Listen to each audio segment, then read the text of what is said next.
Okay, hi everyone, and welcome to the Connecticut Affordable Housing Conference. Welcome back. My name is Michelle Montano. I'm the Communications and Policy Analyst at the Partnership, and I'm joined today by my colleague Samila. This year, the CEHC's theme is Here for Housing, and it's our opportunity to convene, collaborate, and drive meaningful change to improve and expand housing affordability, creation, choice, and stability across our state. Make sure to join the conversation at hashtag CAHC 2024 across all social media platforms. The session we are here today for is called The Path to Housing Abundance in Connecticut, Sustainability, Equity, and Affordability. And before we turn it over to our presenters, we want to thank our presenting sponsor, Connecticut Housing Finance Authority, our visionary sponsor, Wells Fargo. Our champion sponsors, Robinson and Cole, Cohn Resnick, the Connecticut Department of Housing, J. Jamelia and Associates, Trinity Financial, and of course, Liberty Bank. Our foundation sponsors, M&T Bank, Hinckley Allen, Beacon Communities, FHL Bank Boston, Capital Change, and Connecticut Investment Advisors. And the investor sponsor for this session is the Housing Development Fund and JHN Group.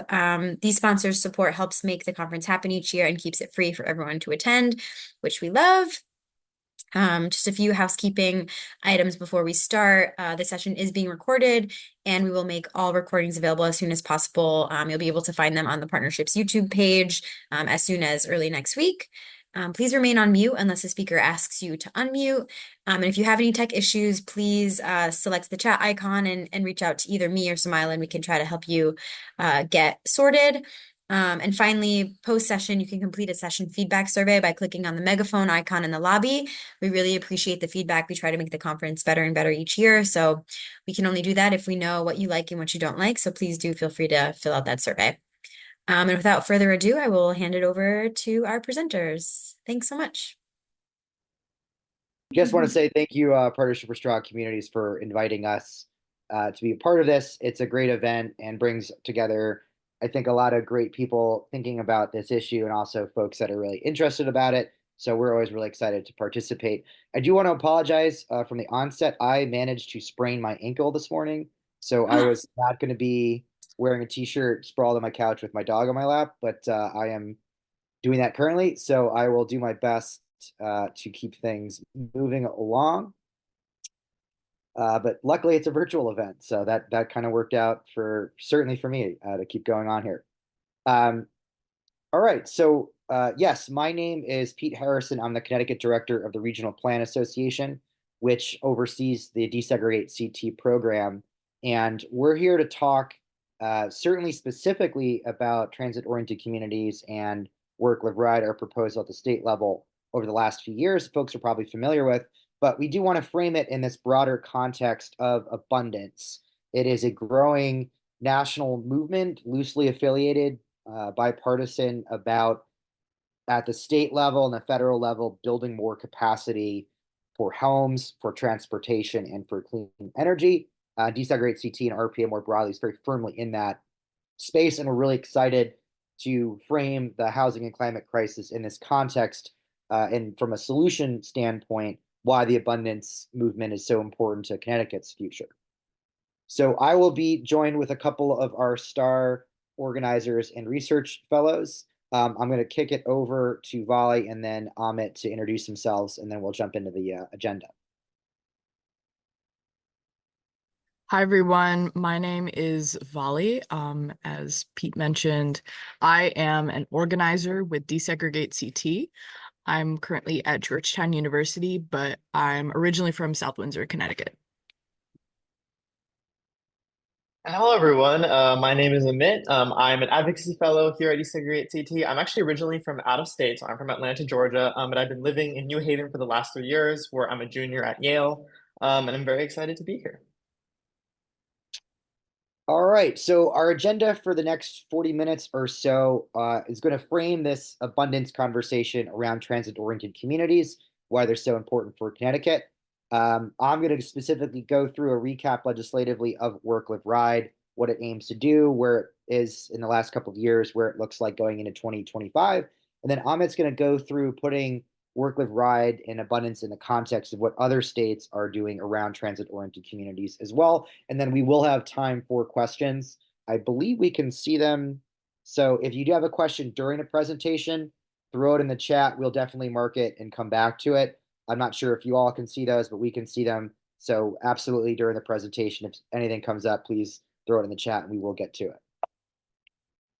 All right, so Desegregate Connecticut as a program of the Regional Plan Association, we refer to ourselves as a pro-homes coalition, and we emphasize homes here to really say, I think there's a lot of times perception that a home is a single family house, and we want to make sure that when we are talking about here for housing, we're talking about whether it's to rent, own, publicly owned, privately owned. A home is a home, and that's really where we emphasize that terminology.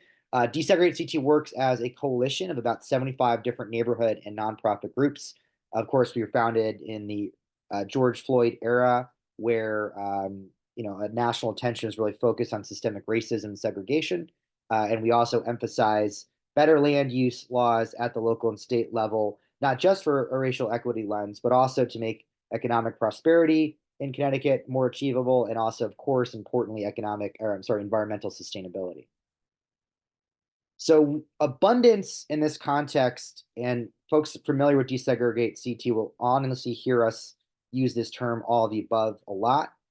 What this means very specifically is we need to build more kinds of homes in Connecticut. There is an asterisk there. We do not need to build large single family homes on large lots. We've got plenty of those in Connecticut, but we miss just about every other type of home, again, whether it's to own, to rent, publicly owned, or privately owned. We want to see it all. We want to act at every level of government. We reject the binary that it's either state or local control. It's much more nuanced and collaborative than that. Also, we want to work at the regional level in Connecticut increasingly. And then finally, we want to connect all related issues. We're going to talk a lot today about the climate crisis, but really where you live, what you live in, what you live near is a broader context that we try to incorporate in our work, both bringing folks from other issues into our issue and also for us to help other folks in other issues make Connecticut more abundant. So I'm going to kick it over to Vali, who's going to give an introduction of the importance of transit-oriented communities. Yeah, so I just want to jump right in by quickly defining what we mean by transit-oriented communities. When we talk about TOCs at Desegregate, we are not talking about the planning tool transit-oriented districts, which is site-specific, and it's not really something that's more broad. We want to talk about TOCs as a broad tool that focuses on post-sprawl framework built around transit. So we really want to hammer home the point that the affordable housing crisis and the climate change crisis have converged. They've become kind of one issue that feeds, like two issues that feed off of each other, as you can see by all of these different headlines. Increasing climate disasters have led to higher insurance rates, the destruction of existing homes. Less and less area is considered, safe to build on for the future. So all of this is further contributing to the fact that affordable housing has become very, very hard to find in this country. And the climate crisis will especially put significant pressure on Connecticut's aging, inadequate housing stock. And it will also drive millions of people from their homes in the years ahead, not just in Connecticut, but in other areas. And a lot of those people will be coming to Connecticut. We don't have the number or types of homes we need to address either of these issues. And of the homes that we do have, we don't allow them in the places we need the most. We like to say that current zoning is preserving 1950, but we're trying to plan and prepare for 2050. And all of these issues combined have really made Connecticut one of the worst states, both for renters and for homeowners. And by some market measures, we are actually one of the worst states to try to find a home now. And that's really because we haven't been permitting enough homes for almost 20 years. As you can see from this graph, there's a large drop off in the amount of homes that are permitted beginning in around 2005. And we haven't really recovered that number enough to build the kinds of homes we need. And this has really made an impact on our residents. Almost 35% of Connecticut residents are considered housing cost burden, which definitionally means you pay more than 30% of your income towards housing. And as income levels drop, that number increases exponentially, as seen in this graphic from the National Low Income Housing Coalition. Almost 80% or almost 85% of extremely low income people in Connecticut are cost burdened. 70% are extremely cost burdened. And the fact that another 20% of income on top of housing costs goes transportation costs in Connecticut. About 50% of the income immediately goes out the door to pay the rent or mortgage and pay for your car. And I'm sure people in this audience know that we're about 90,000 affordable housing units short of our needs, but this number even flattens needs at the lower end of the economic spectrum and also doesn't take the future climate crisis, internal migration, and our aging housing stock into consideration. So overall, we're in really bad shape to prepare for what's to come, or even to provide adequate housing for our residents right now. And it's also very clear that this has really impacted our ability to grow economically. Our lack of housing is why lack of affordable housing is why economic growth remains restricted and unequal. It means we can't attract or retain the workforce we need, because as you can see in this graphic from CBIA, they're not able to find affordable housing, so our labor force has been shrinking. I'm sure many of you have heard that our young people, especially college-educated grads, are moving out of the state because they can't find jobs or homes. And this has really been an issue in the past couple of years. So overall, we just really want to emphasize that sprawl will not solve the housing and climate crisis, and that sprawl cannot deliver housing abundance. The current way we're building is not sustainable. In fact, the way we're building homes by sprawl with low density, single-use, car-centric planning is what got us here. However, transit-oriented communities will provide a solution for the future. As I said earlier, transit-oriented communities they provide infill. They're a planning tool they're not a planning tool. They're different from the planning tool of TODs. They're a more broad kind of vision for infill density, mixed use, transit-oriented planning. And they are good in kind of a threefold way in terms of the economy. They're pro-jobs. They create jobs, increase access to them. They generate foot traffic for local businesses. They can also help rejuvenate downtowns and commercial districts. They're also equitable and are pro-homes. By creating TOCs, you create more variety to own and rent. It also offers a better way to concentrate affordable housing spending at the project or voucher level. It also makes construction more economical. And finally, TOCs are also anti-sprawl and they're pro-environment. It creates a critical mass for higher public transit ridership, and it reduces the number of vehicle miles traveled because it increases the use of transit and other mobility options and also makes them more accessible. And it also concentrates growth in environmentally responsible places and ensures that we don't take up a lot of land, but house a very small amount of people. Now I'd like to pass the mic to Pete, who's going to talk about work, live, ride, and recap it. Affordability. Thanks, Valley. So, as I mentioned at the top, I'm sure folks are familiar with Desegregate CT's proposal, Work, Live, Ride. Representative DeGraff's-Cavero and the folks on the legislative panel mentioned it this morning. I just wanted to give a refresher of really what are the core problems that we've identified to solve in Work, Live, Ride and where it is legislatively and what we're looking at in 2025. So there are a number of interventions that we all need to solve the housing climate crisis in Connecticut in the immediate sense, in the midterm sense, in the short and the long-term sense. But we have really designed Work Live Ride to solve two very specific problems that we have come across in over 60 presentations and dialogues with planning and zoning commissions across the state, over 30 transit-oriented community walk audits that we've conducted in communities with train or bus service. And we've really identified these two specific problems. One at the local level is even folks in towns that are interested in development, actively trying to encourage growth. There are a lot of technical and financial issues with capacity, whether just to do a study, to do a plan, or to execute development.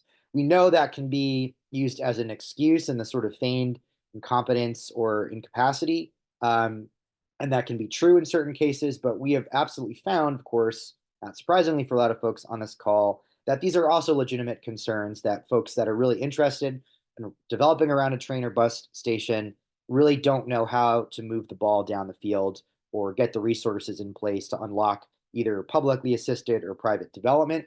The second problem is at the state level.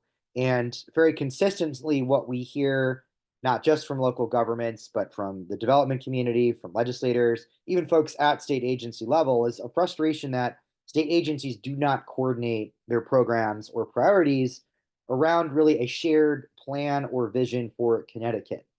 In principle, they're supposed to do that, but really in practice, we know that they really operate in silos, and that can lead to delays. It can lead to contradictory um, investments or lack of coordinated investments, and that can also frustrate local efforts to build transit-oriented communities.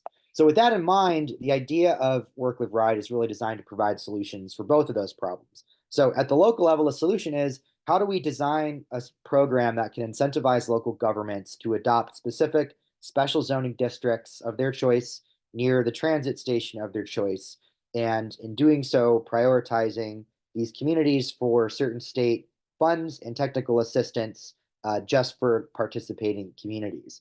We want to reward communities that are doing the heavy lifting and thinking big. And how do we create a structure that is incentive based, prioritizing local action and local leadership, and providing resources that can actually get these local policymakers empowered to do the work. At the state level, the solution is how do we organize state agency action to prioritize development in these communities around these transit infrastructure assets, and specifically align them with the state 5-year conservation and development plan that the state, just like every community for their POCDs every 10-year, is required to do and then generally sits on a shelf. There's a totally independent effort along with Work Live Ride to get this state 5-year plan to really have much more accountability at state agency levels. Right now, it's pretty nebulous if an agency is going to follow that plan or a certain part of the plan or not follow a certain part of that plan. So Work Live Ride is going to work in parallel with other efforts to improve the state planning capacity. And that's all going to really happen through this core office of responsible growth. And the quick recap about this office, it's actually been around for nearly 20 years. It started as an executive order under Governor Rell, of course, our last Republican governor. And the idea was there is these two problems of local coordination and state coordination. This office was set up to drive state action at the local level through a coordinated strategic plan that we update every 5 years around environmental and economic goals, and then kind of ignored it. But the idea for Work Live Ride specifically is going to center this Office of Responsible Growth at the local level and also at the state level. So at the local level, as we've described, the idea is the local community will decide locally in the Planning and Zoning Commission that they want to opt into Work Live Ride. Could be grandfathered in if they've already done that planning process even before the bill passes. But the idea is once you've created a district around your transit station and had it go through the planning department and the wetlands commissions and planning and zoning commissions, you will then be able to access prioritization for state funding on infrastructure, for developments funding, for some water and sewer pieces, for TOD specific grants, And the idea is those communities that are doing the heavy lifting locally should get a first stab at those resources. And then they will then get prioritization for building the complementary infrastructure, whether it's to clean up a site, to lay down water and sewer, to put in um, sidewalks, or to have some pre-development funding for projects from the private sector. Whatever that looks like, we want the state, through the Office of Responsible Growth, to help those communities in the creation of their districts, and also in the execution of putting those missing gaps between, as you know, if it's a part-time planner or economic development coordinator in these town governments, or working with the COGS, to really streamline how do you then work with the state to get the resources across different agencies into these districts to make sure that's more attractive for development. On the state agency side, the key components for Office of Responsible Growth is really once the idea of prioritization is passed into law, the Office of Responsible Growth is also going to have this interagency council of all the key agencies dealing with some type of infrastructure. They'll get together, they'll have requirements for coordinating and executing and reviewing their recommendations and their grant cycles and their processes. And the idea here is informally and collaboratively at the agency staff level to start to get that wheel of government recognizing that it should be working in tandem with each other. The Office of Responsible Growth will make recommendations for these agencies to change or tweak their process to sync in line, both with other agency action around transit-oriented communities and also to be in compliance truly with the 5-year conservation and development plan. At the final part of the legislative session in this past year, there were some tweaks done to that, which I'll talk a little bit about. But the key thing about this is it absolutely is a carrot approach. We know that in and of itself, that is not enough to get some towns or agencies to work to move the ball forward. But we do think there are enough communities that are interested in this type of work that if you actually put the mandate on the state agencies to work together and streamline their processes, we'll actually see a significant uptick in development. So we joke it's a carrot approach for local governments, but it's a stick approach for state agencies. So really, the Office of Responsible Growth is really critical here. The idea, number one, is to build state capacity for planning and strategically investing in communities that want to grow. We're going to get our agency act together by bringing them all together with shared goals and a shared vision. It is going to incentivize local governments that want to develop and growth to think bigger, to coordinate regionally, to think more about the transit infrastructure around these transit-oriented community districts. If we can push for a little bit more infill density, a little bit less parking in these places that are already interested in it, we think we can really incentivize best practices for post-sprawl planning.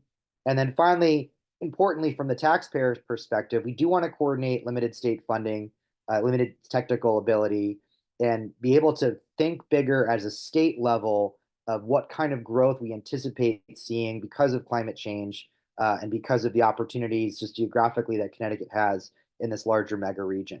So again, it's ambitious at the state level to coordinate and have a shared vision of abundance, and it'll filter down to local communities that are interested in this. So just a quick timeline. We introduced Work Live Ride back in 2023 as HB 6890.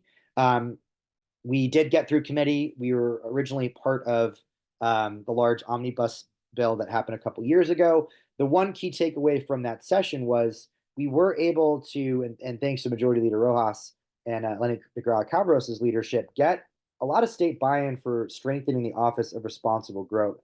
So we got funding in the governor's budget for Work Live Ride for Office of Responsible Growth. We got new additional statutory power. It was just an executive order, which meant agencies could ignore it. It is now on the state statutes and exists and has statutory authority over the 5-year plans. So we have slowly, incrementally beefed up this office. They've now hired additional staff and have more technical capacity coming. In 2024, last session, we made the most progress so far to date.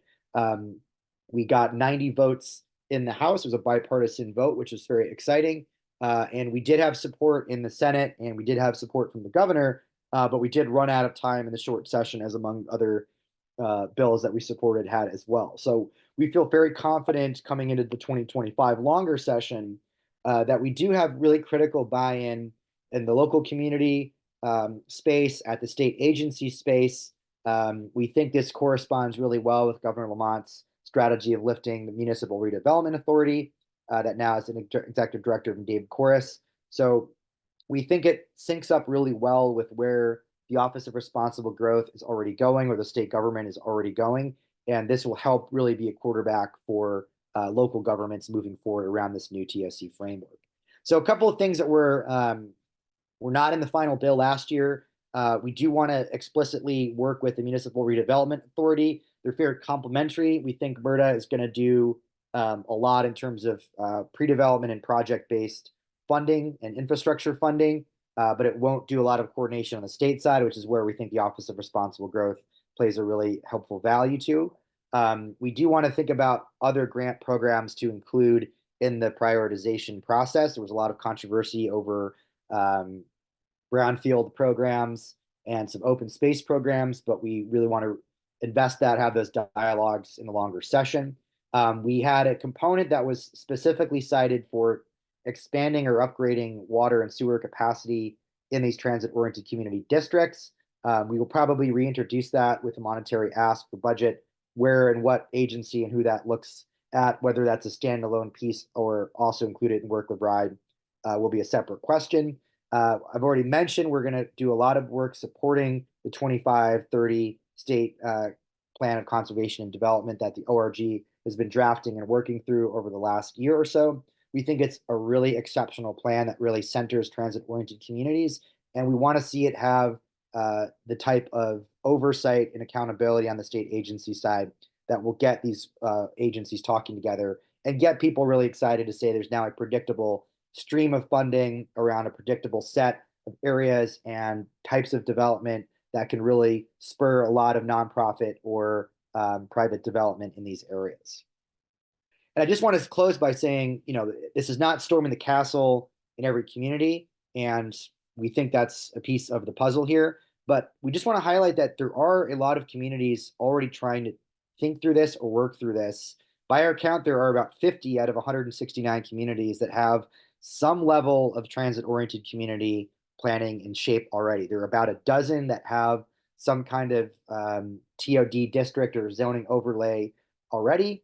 Whatever it has in its particular district settings, that would be grandfathered in. So there's already a built-in community of folks that could be up and running right away.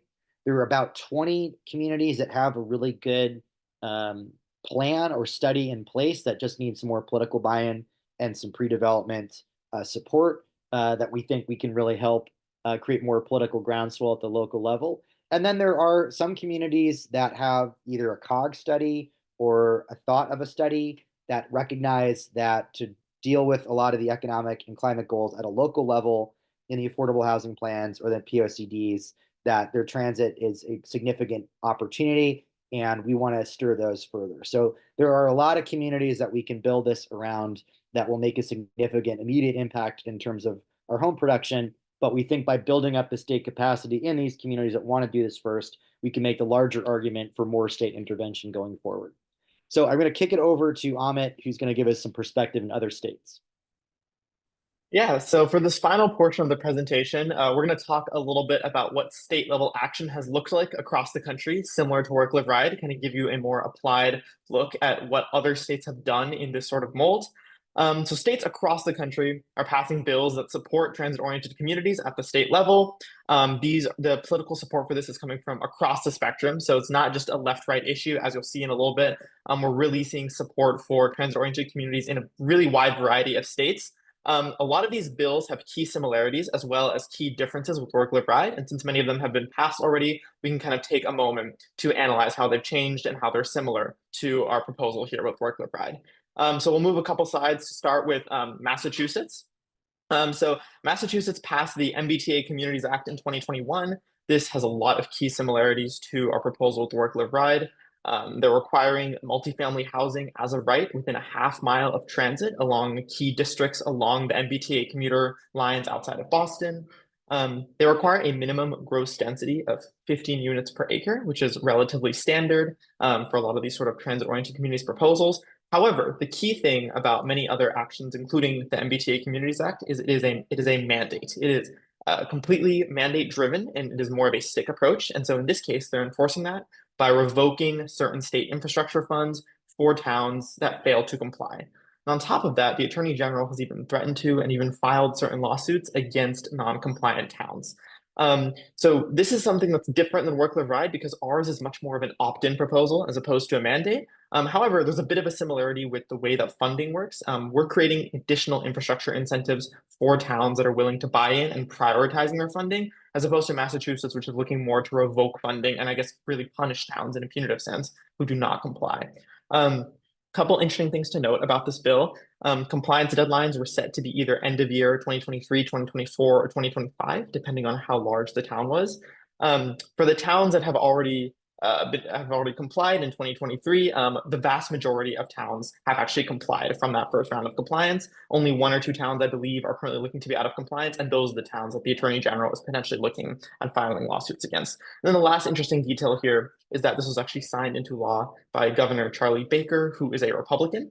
So this is often perceived of as a left-leaning issue or a Democrat-driven proposal. In this case, a very similar act to what Work Live Ride is hoping to do in terms of the actual on-the-ground sort of results, was actually pushed forth by both Republicans and Democrats in the Massachusetts legislature. So we'll move to talk about Colorado. This is a similar proposal that actually passed this year. We love that they call it transit-oriented communities because, of course, that's the terminology that we prefer at Desegregated Connecticut as well. This requires zoning districts that support higher density mixed income housing in transit-oriented communities, very similar to Massachusetts, also 15 units per acre as the minimum as of right as well. However, what it does that is quite similar to what we're proposing with Work Live Ride is it sets aside appropriated infrastructure grant funding for things like sewer improvements, water improvements, through an organization called the Department of Local Affairs, which is quite similar to what we're imagining the Office of Responsible Growth in Connecticut to do. So it's really the state agency that's unlocking community infrastructure in order to make it easier for communities to transition into more multifamily housing and create more density around their transit stations. However, this is also technically a mandate, so it's a bit punitive, like Massachusetts. So in addition to those additional incentives that it's offering, much like our proposal with Work Live Ride, it's also containing penalties and funding revocation for non-compliant towns. However, this bill has only passed this year, so the compliance deadlines for towns are pretty far away, like 2027, I believe, is the first round of those. So theoretically, there might be the power for the Attorney General to take power. There might be court power, but we're just not sure about that yet because it's so early that we just don't know how Colorado is going to handle enforcement. But what we do know is that Work Live Ride is a lot less mandate driven than this, but we have a very similar incentive infrastructure strategy in order to unlock that multifamily housing in towns that have ideal location and ideal transit service to do so.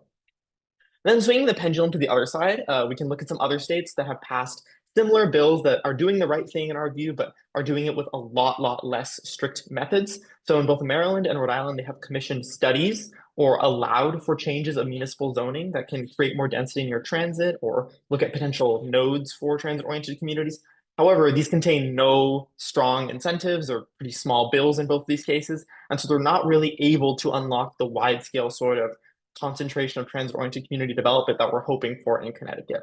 So we're really hoping that Work Live Ride can allow Connecticut to be a Goldilocks approach between these two extremes, right? We're not just trying to create a ineffective kind of one-off study bill or pilot bill, but we're not trying to impose a mandate on all towns in a way that might be a little bit more politically divisive.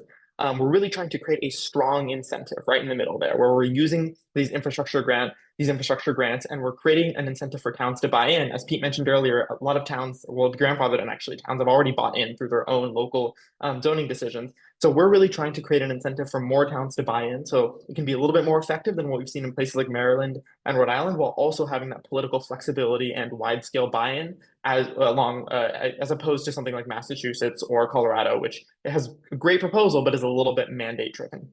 So just kind of moving on, kind of summing it up here, we really want Connecticut to be a leader and join in the national trend of supporting transit-oriented communities. As I'm sure you all have noticed, in this past election cycle, I think housing was a top priority in a way that it hasn't been in so long.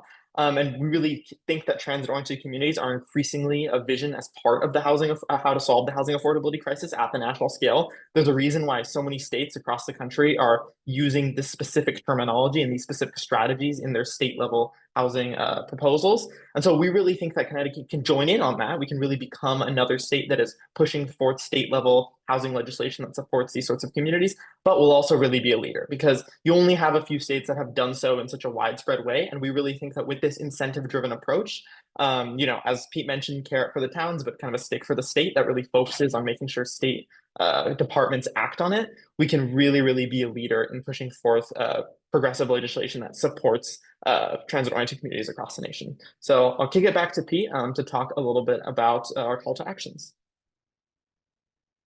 Great. Thanks, Amit. And thanks, Vali. So just, yeah, wrapping it up here. So of course, there's a lot of discussion around housing every session. We're really excited about the progress being made, not just on Work, Live, Ride, but certainly on Just Cause, which we'll support again. So, we are, as advocates, working with other coalition partners in this all of the above abundance mindset to say it's not pitting different legislation against each other. It's not pitting one type of home versus the other. The abundance mindset is really to say we can solve our problems both from a housing and climate perspective if we think bigger about leveraging public and private capacity, new technologies, a wider net of input and representation in these dialogues, and think more critically about how much of a mistake a lot of the sprawl mentality and mindset of the 20th century is limiting our ability to meaningfully address our current problems. So Work Live Ride is a down payment in this broader abundance agenda. And we know, as Majority Leader Rojas has said, it's painfully incremental, but we think it's a really critical part that has a really good amount of political buy-in. This is now the third session. We've got the votes. We've got a lot of buy-in from legislators that are pretty uncomfortable with this work so far and are coming around to this. So we're really excited about this happening this year and really kicking things off.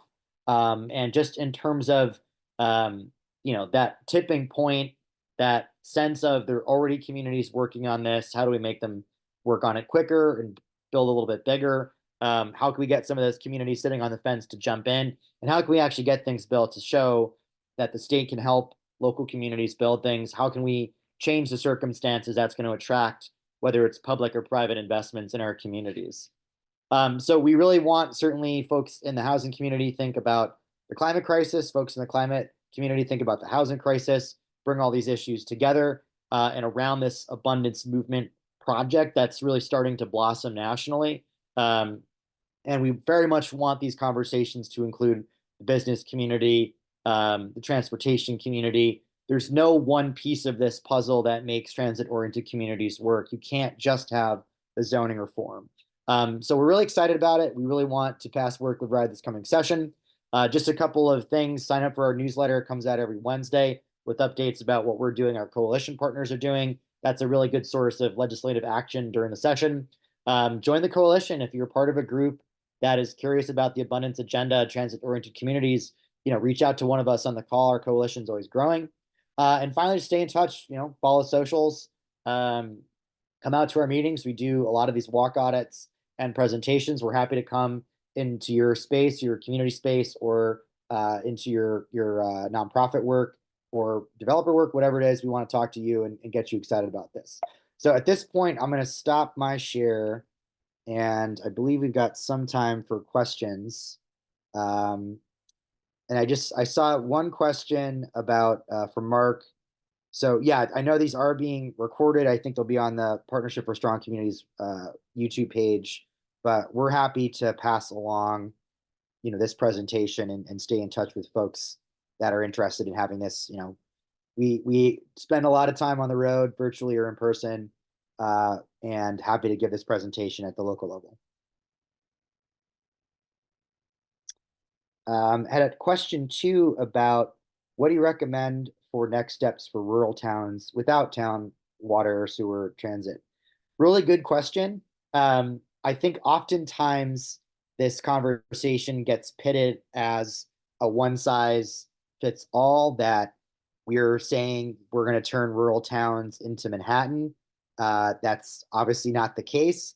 So I think in two things I'll say, on the one hand, if you or your legislator or your town is in a particularly rural part of the state and you are concerned about too much development or what that means for the watershed or the agricultural economy, please come into coalition with the abundance movement, because we are in agreement that we do not want to see sprawl in our rural communities.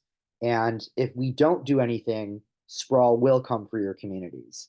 So if you want to preserve the rural nature of large parts of Connecticut, that does mean thinking smart about infill development in our cities and our inner ring suburbs. So that's just one piece of it.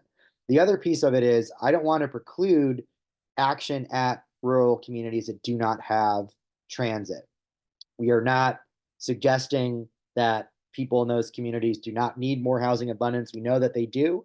We also know that there are going to be types of solutions for those communities that don't involve higher density around a train station. So we certainly have worked previously in legislative work and will continue to on solutions that are really tailored to rural communities that don't have some of this infrastructure. But there really is a deeply philosophical question within the housing community, the environmental community in Connecticut that we have to handle. It's that we are going to see a considerable amount of growth in Connecticut, one way or the other.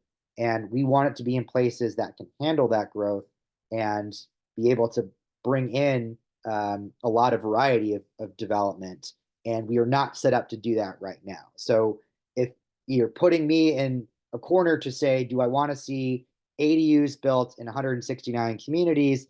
Yes, I do. But I want to see missing middle homes and a variety of alternative equity types of homes and larger scale density built in Connecticut in the places that we think can handle that around train stations and bus stations. So that is absolutely our priority over the next couple of years. But we definitely want to work with local folks and communities that don't have those types of solutions present for them. Roger, the question, isn't 15 units too little density? Yeah, great question. And very specifically, work with RIDE, we do not have gross density requirements for two reasons. One is, yeah, I think 15 homes freaks people out as too much in some places. It's way too little, I think, in other places. We wanted to get out of the business of having, raw top-down numbers and have a lot more flexibility, and then really move the conversation locally to say, well, what can we get done here? A lot of communities in Connecticut that are doing TOD are actually already surpassing this, even in surprising communities like a Bethel. It probably has 25, 30 homes per acre in some of its TOD districts already. So we didn't want to prescribe that, partly because it would preclude density in certain places. We want to see more than that. And the criticism that I think some folks have of the Massachusetts bill is it overlays existing structures. So communities can get in compliance at that 15 homes per acre if there's a duplex that's 40 years old on that plot of land that's not going to get redeveloped anytime soon. So we're trying to avoid that as well. We don't want symbolic victories. Not to say MBTA communities is symbolic. It's doing a lot of really good things, but that gross half-mile radius, 15 acres, I think is a little bit outdated for the actual nuances we want to see in Connecticut. Yeah, another thing I wanted to add on there quickly, they mentioned this about the second part of the question in terms of feeding viable transit lines. Connecticut's also relatively lucky to have already quite a dense structure of transit lines in the standards of the United States, and especially for non-urban parts of the United States. So we're already looking at being able to unlock all these tiny towns that are served by Metro North stations. They might be served by a Metro North branch line, where you already do have service, but you might be getting a few people a day, especially on some of those very lesser served branches in the New Canaan line, Waterbury line. So being able to unlock housing in those already served, but potentially lesser served Metro North stations, and then high frequency bus stations, unlock CT Fast Track. We already have a lot of the transit infrastructure, then that's kind of our starting point to scaffold this housing on top of. So it's less about feeding viable transit lines and more about taking our existing viable transit lines, creating more housing, and them sort of feeding each other in what we hope to be a positive feedback loop. Yeah, I don't know if Sean is on this or not, but we often complain about, I think it's Branford, that has one of the largest surface parking lots I've ever seen around the Shoreline East station. And if the mindset of public transportation is Connecticut is, oh, people are going to drive to the train station, I think we have failed in terms of transit planning. So we need that type of density and walking distance of our train and bus stations because that's how we reduce congestion, how we reduce vehicular miles traveled and all the pollution and carbon emissions around it. But if we're just doing park and rides or little one-off projects around our transit, we're not going to have that critical density. So we absolutely see that as vital. And a big component of this, the transportation strategy, is also the bus rapid transit lines. The CT Fast Track was rated the #1 rapid bus line in North America this past year by a pretty big global organization. We want to see more of that in Connecticut. The rail is expensive. It can take a lot of interagency work to get funding for that. The Biden administration's unlocked a lot just in the last closing weeks of its administration along the 95 corridor and the Northeast corridor. But we think a really big advocacy campaign around consolidating and streamlining bus service in Connecticut is also going to unlock that type of density to get cars off the road and people in walking distance of a really robust network.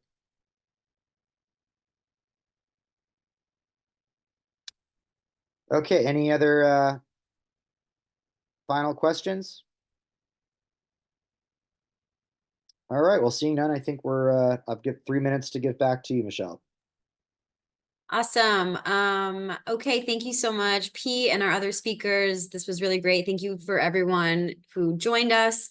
Our next set of sessions starts at 2 o'clock. So go make some food, make a snack, and come back and join us. And yeah, we'll see y'all soon. Thank you so much.